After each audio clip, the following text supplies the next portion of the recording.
Hello everyone, welcome to Varsha's kitchen. ಇವತ್ತಿನ ವಿಡಿಯೋದಲ್ಲಿ ಬ್ರೇಕ್ಫಾಸ್ಟ್ಗೆ ಈಸಿಯಾಗಿ ಆಗುವಂಥ ಗೋಧಿ ದೋಸೆ ಹೇಗೆ ಮಾಡೋದು ನೋಡೋಣ. ಮೊದಲು ಒಂದು ಬೌಲ್ಗೆ ಒಂದು ಬಟ್ಲು ಆಗೋಷ್ಟು ಗೋಧಿ ಹಿಟ್ಟು ಹಾಕ್ಕೊಳ್ಳಿ.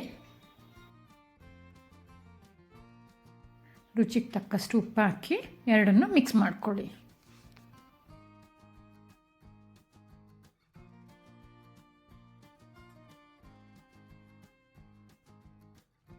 ಇವಾಗ ಅದಕ್ಕೆ ಸ್ವಲ್ಪ ಸ್ವಲ್ಪ ನೀರು ಹಾಕಿ ದೋಸೆ ಹಿಟ್ಟು ಅದಕ್ಕೆ ಬರೋವರೆಗೂ ಕಲಿಸ್ಕೊಳ್ಳಿ. ಒಂದೇ ಸಲ ನೀರೇನು ಹಾಕ್ಕೊಂಬಿಡಿ, ಗಂಟು ಕಟ್ಬಿಡುತ್ತೆ. ಸ್ವಲ್ಪ ಸ್ವಲ್ಪ ಹಾಕ್ಕೊಂಡು ಕಲಿಸ್ಕೊಳ್ಳಿ.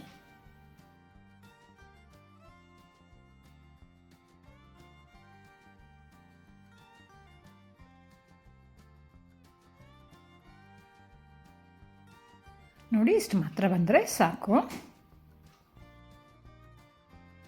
ಕಲಸಿದ ಗೋಧಿ ಹಿಟ್ಟನ್ನ ಒಂದು 5 ನಿಮಿಷ ಪ್ಲೇಟ್ ಮುಚ್ಚಿ ಪಕ್ಕಕ್ಕಿಡಿ. ಇವಾಗ ಇದಕ್ಕೆ ಒಗ್ಗರಣೆಗೆ ಹಾಕ್ಕೊಳ್ಳೋಣ. ಒಗ್ಗರಣೆಗೆ ಸ್ಟವ್ ಹಚ್ಚಿ ಬಾಣಲೆ ಇಟ್ಟು ಬಾಣಲಿ ಬಿಸಿ ಆದಮೇಲೆ ಒಂದು 3ರಿಂದ 4 ಸ್ಪೂನು ಎಣ್ಣೆ ಹಾಕ್ಕೊಳ್ಳಿ. ಎಣ್ಣೆ ಬಿಸಿ ಆದಮೇಲೆ ಅರ್ಧ ಸ್ಪೂನ್ ಸಾಸಿವೆ ಸಿಡಿದ ನಂತರ 1 ಸ್ಪೂನು ಕಡಲೆಬೇಳೆ ಹಾಕ್ಕೊಳ್ಳಿ. ಕಡಲೆಬೇಳೆ ಸ್ವಲ್ಪ ಫ್ರೈ ಆದಮೇಲೆ ಸಣ್ಣದಾಗಿ ಹೆಚ್ಚಿಟ್ಕೊಂಡಿರೋವಂಥ 1 ಎಳೆ ಕರಿಬೇವಿನ ಸೊಪ್ಪು, 1 ಹಸಿಮೆಣಸಿನ್ಕಾಯಿ ಹಾಕಿ ಫ್ರೈ ಮಾಡ್ಕೊಳ್ಳಿ. ಹಸಿಮೆಣಸಿನ್ಕಾಯಿ ಖಾರ ಬೇಕು ಅನ್ನೋರು ಹಾಕ್ಕೊಳ್ಬೋದು, ಇಲ್ಲಾಂದರೆ ಸ್ಕಿಪ್ ಮಾಡ್ಕೊಳ್ಳಿ. ಆಮೇಲೆ ಸಣ್ಣದಾಗಿ ಹೆಚ್ಚಿಟ್ಕೊಂಡಿರೋಂಥ 1 ದೊಡ್ಡ ಈರುಳ್ಳಿ ಹಾಕ್ತಾಯಿದ್ದೀನಿ. ಒಂದು ಸ್ವಲ್ಪ ಉಪ್ಪು ಹಾಕ್ಕೊಳ್ಳಿ. ನಾನು ಮೊದಲೇ ಗೋಧಿ ಹಿಟ್ಟಿಗೆ ಉಪ್ಪು ಹಾಕಿ ಕಲಸಿದ್ದೆ. ಇವಾಗ ಒಂಚೂರು ಉಪ್ಪು ಹಾಕ್ಕೊಂಡು ಗೋಲ್ಡನ್ ಬ್ರೌನ್ ಬರೋವರೆಗೂ ಈರುಳ್ಳಿನ ಬಾಡಿಸ್ಕೊಳ್ಳಿ.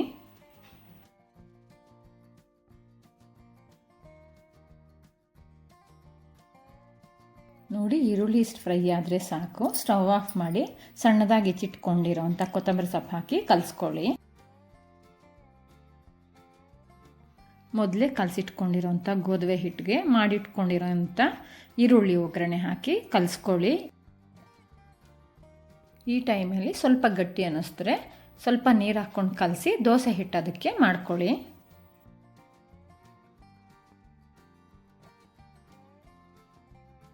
ನೋಡಿ, ಈ ರೀತಿ ಇದ್ದರೆ ಸಾಕು. ಸ್ಟವ್ ಹಚ್ಚಿ ತವಾ ಬಿಸಿ ಆದಮೇಲೆ ಒಂದು ಈರುಳ್ಳಿ ತಗೊಂಡು ಚೆನ್ನಾಗಿ ಸೈಡ್ಸಲ್ಲೆಲ್ಲ ಉಜ್ಜಿ. ಈರುಳ್ಳಿಯಿಂದ ತವಾ ಚೆನ್ನಾಗಿ ಉಜ್ಜಾದ್ಮೇಲೆ ದೋಸೆ ಹಾಕ್ಕೊಳ್ಳಿ. ಫ್ಲೇಮು ಹೈಯಲ್ಲೂ ಇರಬಾರ್ದು, ಲೋನಲ್ಲೂ ಇರಬಾರ್ದು, ಮೀಡಿಯಮ್ ಫ್ಲೇಮ್ ಇಟ್ಕೊಂಡು ದೋಸೆ ಹಾಕಿದ್ರೆ ದೋಸೆ ಮೆತ್ತಗೆ ಚೆನ್ನಾಗಿ ಬರುತ್ತೆ. ಈಗ ಸೈಡ್ಸಲ್ಲೆಲ್ಲ ಎಣ್ಣೆ ಹಾಕ್ಕೊಳ್ಳಿ. 1 ನಿಮಿಷದ ಕಾಲ ಒಂದು ಕಡೆ ಬೇಯಿಸ್ಕೊಂಡು ತಿರುವಾಕಿ ಮತ್ತೆ ಇನ್ನೊಂದು ನಿಮಿಷ ಬೇಯಿಸ್ಕೊಂಡ್ರೆ ಗೋಧಿ ದೋಸೆ ರೆಡಿ ಆಗುತ್ತೆ.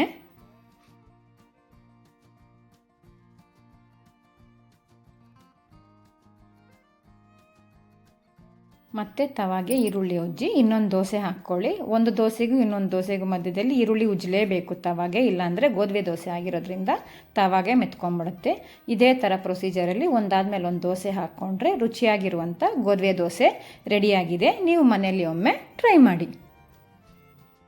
ಈ ಗೋಧಿ ದೋಸೆ ನಿಮ್ಗೆ ಇಷ್ಟ ಆಗಿದ್ರೆ ಲೈಕ್ ಮಾಡಿ, ಶೇರ್ ಮಾಡಿ, ಸಬ್ಸ್ಕ್ರೈಬ್ ಮಾಡಿ.